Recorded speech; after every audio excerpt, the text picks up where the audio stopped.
Abolished, madam. Thank you very much. Thank you, madam. Thank you for allowing me to speak on the Finance Bill 2025. I have four areas of focus, ma'am. Before I get into that, let me start off by congratulating the Finance Minister for two issues, ma'am. The first issue is the indirect tax collection has risen by almost 16.2% compared to the last year, ma'am. Second issue that I want to congratulate her is with regards to there is a tax exemption given up to 12 lakh rupees for the income tax payer, ma'am. There's almost 1 lakh crore that has been foregone by the government. But still, the assumption is that by next year, there will be increase of 13.4% in tax receipts, ma'am.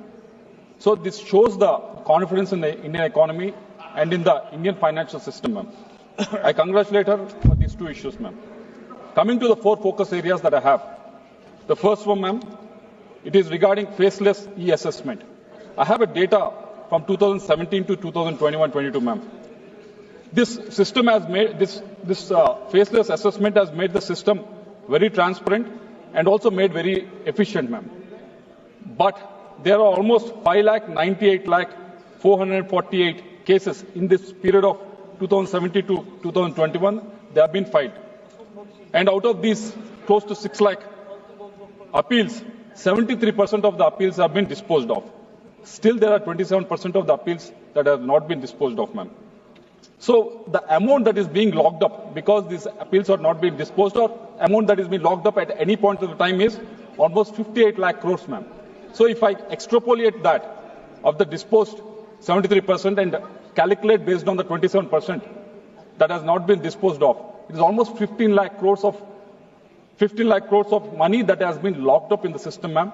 So I request the Finance Minister to clarify on the way forward so that this locked up amount can be released, so that it can be released into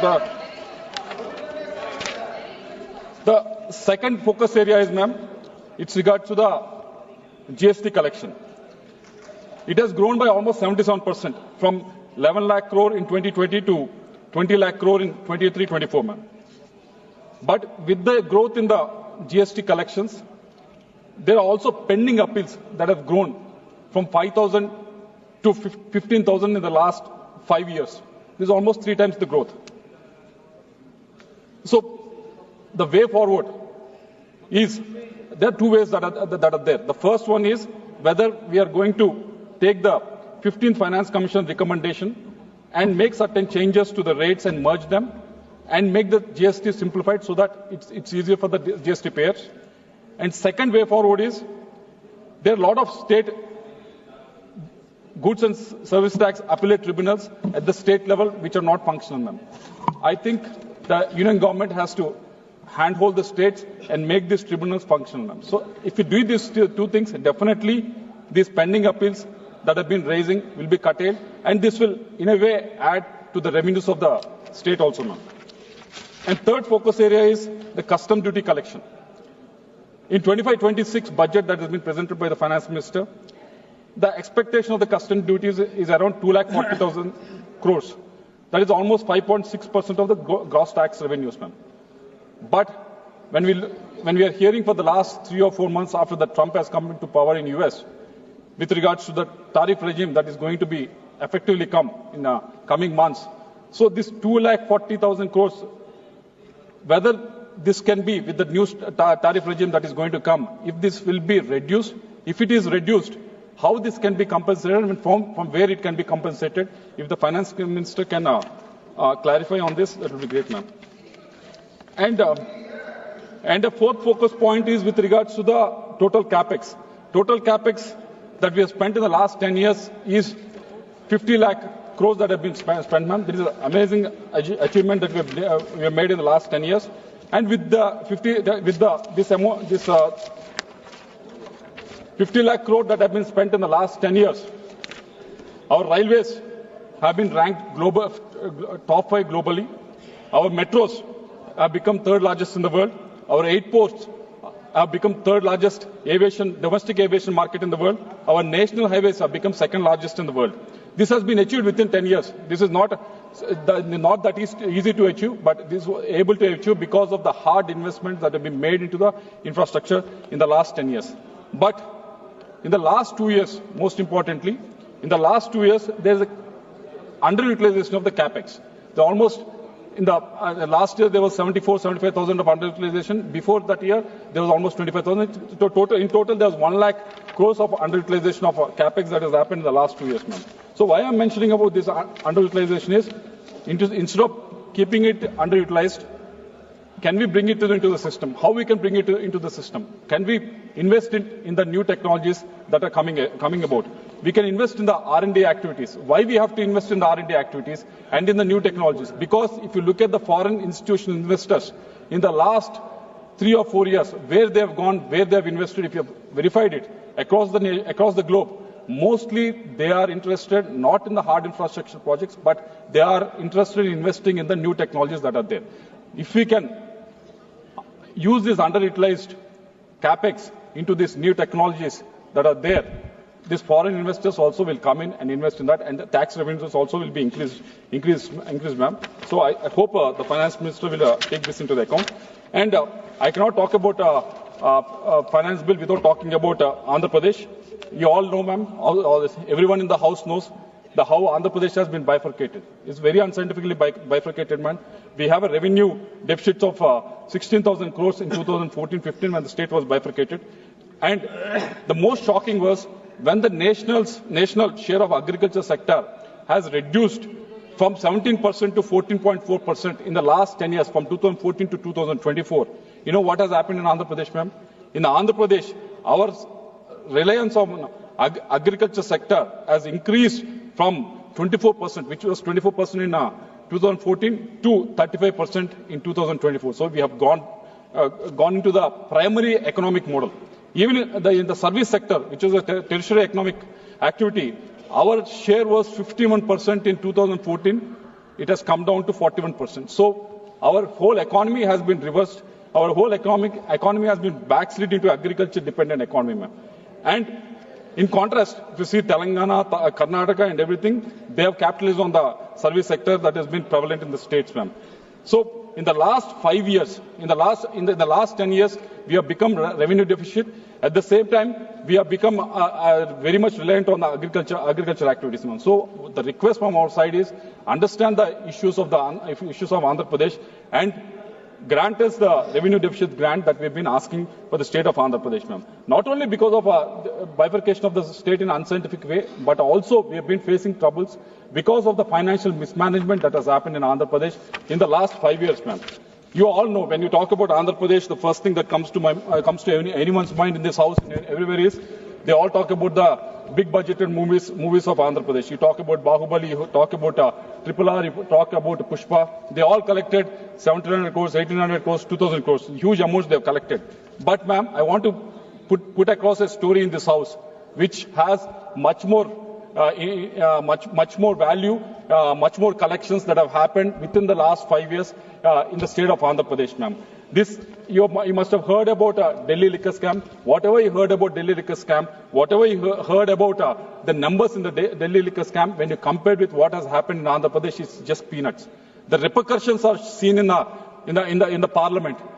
There's an MP in the Rajya Sabha who has resigned from his post before his term has ended, even though he has 3.5 years of term, 4 years of term left. Even then, he has resigned and said, "I'm quitting politics." It's because of this liquor scam that has happened in Andhra Pradesh, ma'am.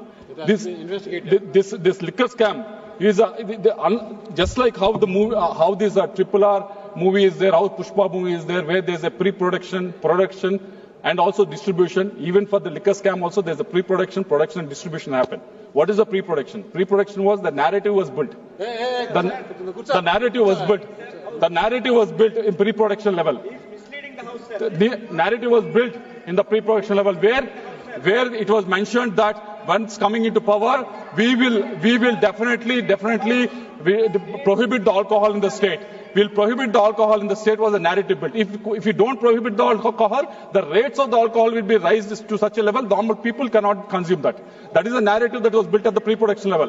What happened after that? After that, once the production stage has come, they have gone to the companies which are producing this alcohol and said, these companies which are producing the alcohol have said, we are raising this amount, we are raising these prices, you want to give it or not?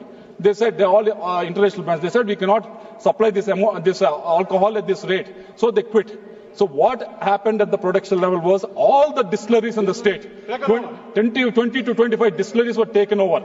Not only those distilleries have taken over.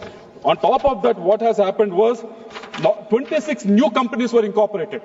26 new companies were incorporated. Adan was incorporated in December 2019. Graysons, Leela, JR Associates, PV Spirits, they're all incorporated in March 2020. There are almost 26 new companies were incorporated for the production of this alcohol. What has happened once these companies were incorporated, they started producing new brands, which no one in this country ever heard of. I'll read out the name of these brands. SNJ 1000, British Empire, President's Smell, even President is not left out. HD Gold Whiskey, Anytime Gold, all these brands were brought into the market. Never heard of, never seen of. Never seen. These are all been given. They've been taken to the market, got into the market by these distilleries, which have come up within a few days after 2019. So what these brands have done at the production level, these have been produced, these brands have been produced. Once these brands are produced, how they will be distributed? They have given these brands to APSBCL, State Breweries Corporation Limited, and once they given it to State Breweries Corporation Limited, they were sold in the shops owned by the government. How they sold in the shops? That is a very interesting question. How they sold in the shops? They have given these breweries to all these shops, and once they are given there, all the transactions were cash transactions. No, there's no cashless. Sir, last 1 minute, sir, I'll conclude. Sir, I have 15 minutes time, sir, I'll conclude, sir. No digital payment. There's no digital payments. I'll give you the number, sir. Out of 99,000 crores that was sold in the retail shops in those 5 years, 2019 to 2024, only 650 crores were cashless transactions. So whereas in the country, where the 99,000 crores were in cash, that has happened, sir. Whereas in the country it was reversed. Yeah, the UPI transactions have gone from 1 lakh crores in 2017-18 to 200 lakh crores in 5 years, 138%. Whereas in Andhra Pradesh on the sale of liquor, it has been reversed. So I'll conclude in 1 minute, sir. Last 1 point, sir. So how this has been rooted out? Because of this, there's almost a mismanagement of 18,000 crores of money has been mismanaged. Whose money is this, sir? This money belongs to SC and ST communities. They need to be given to the SC, ST suppliers. This belongs to BC communities. This belongs to minority communities. This belongs to every citizen of this country, sir. Not only this 18,000 crores, sir. There is 4,000 crores of this money has been binami and transacted and taken out of country into Dubai and also into Dubai and Africa, sir. There's 2,000 crores of rupees that have been taken out of from Andhra Pradesh to Dubai, sir. This has been done by N. Sunil Reddy. By using N. Sunil Reddy, he used a face of one infrastructure company in Hyderabad. Through that, 2,000 crores of money has been taken out and parked in Dubai, sir. Another 1,000 crores has been parked in Africa, sir. All these belong to state of Andhra Pradesh, belong to people of Andhra Pradesh, sir. So we request the ED. We request the ED to investigate into every issue, investigation, because these are all the report. These are report given by SIT, sir. These are given by the SIT, sir. SIT has only certain extent where they can investigate, sir. But ED is the one which can verify the transaction that happens between the countries, sir. We request ED to intervene into this, sir. So with this observation, sir, we request revenue deficit grant to be given, and also we request the government to think of bringing, because in the Delhi we have seen, in Andhra we have seen bringing liquor under the GST, sir, so that this kind of camp would happen. Thank you.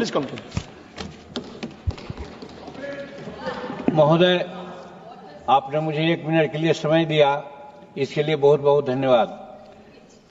महोदय, इस सभा सदन में एक बातें हम सुनते हैं तो हमको तकलीफ होती है इस बात की कि सब प्रधानमंत्री आदरणीय नरेंद्र मोदी जी के बारे में बोलते हैं कि उन्होंने जुमला कहा कि एक साल में 2 करोड़ हम लोगों को नियोजन या नौकरी देंगे। इस पर लोग हंसी लगाते हैं। हम एमएसएमई विभाग को डील करते हैं महोदय। हम आपको बताना चाहते हैं कि एमएसएमई में अभी तक 26 करोड़ लोगों को नियोजन हमने दिया है और 6 करोड़ लोगों को निबंधित किया है, यानी 32 करोड़ लोगों को नियोजन हम लोग देने जा रहे हैं। माननीय प्रधानमंत्री जो कहे हैं उससे ज्यादा हम अपने विभाग से दे रहे हैं हुजूर, यही कहना चाहते थे। धन्यवाद जी। माननीय सदस्य श्री दिलेश सर कमत जी।